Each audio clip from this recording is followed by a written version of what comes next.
Magandang hapon po. Narito na po magiging lagay ng panahon ngayong hapon ng Miyerkules, August 20, 2025.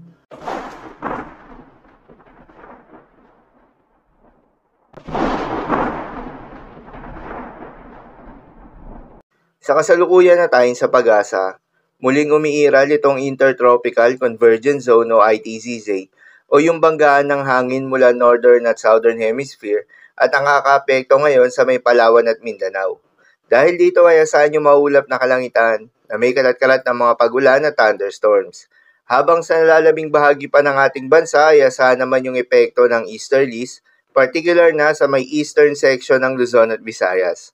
Dahil dito ay asahan rin yung maulap na kalangitan na may kalat-kalat ng mga pagulan at thunderstorms. Samantala, yung binabantayan na low pressure area sa labas ng Philippine Area of Responsibility ay nakapasok na nga ng Philippine Area of Responsibility. Uli itong namataan sa layong 825 kilometers east ng Eastern Visayas.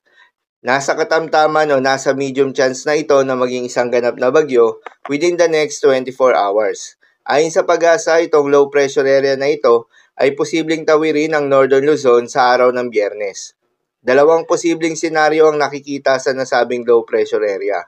Una ay posibleng maging bagyo ito bago makalapit ng ating landmass o bago tumawid ng ating kalupaan. Ikalawa ay posibleng mag-develop ito bilang bagyo matapos tawirin ang ating kalupaan. Kung sakaling maging bagyo nga ito, tatawagin ito na bagyong isang. Gayunpaman, parehong senaryo ang inaasahan na magdudulot ng significant na mga pagulan sa ilang bahagi ng Luzon.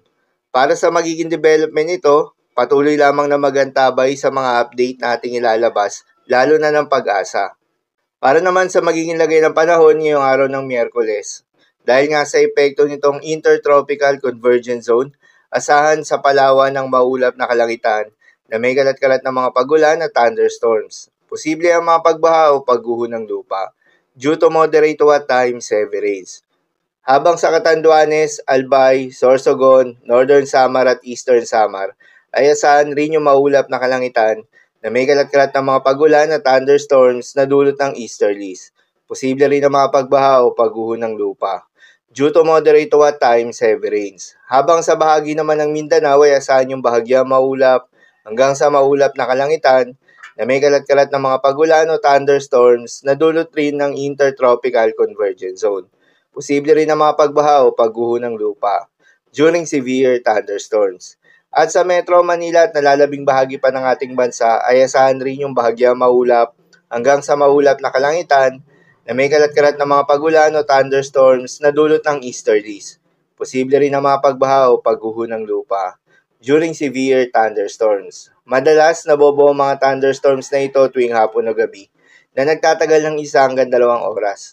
Kaya naman ingat sa mga posibleng banta ng pagbaha at pagguho ng lupa, lalong-lalo na sa mga lugar na inuulan na noong mga nakaraang araw pa. At para naman sa magigilagay ng mga dagat baybayin, ayon sa pag-asa ay wala tayong nakataas na gale warning sa anumang seaboards ng ating bansa. Kaya naman malayang makakapamalaot yung mga kababayan nating mangingisda. At yung may mga maliliit na sasakyan pandagat, ngunit iba yung pag-iingat pa rin, lalo na kung meron tayong offshore thunderstorms activity. Asahan yung paglakas ng hangin at kakakibat nito ay pagtaas rin ng mga pag-alon. Salamat po para sa lagay ng panahon ngayong araw ng Miyerkules. Keep safe everyone.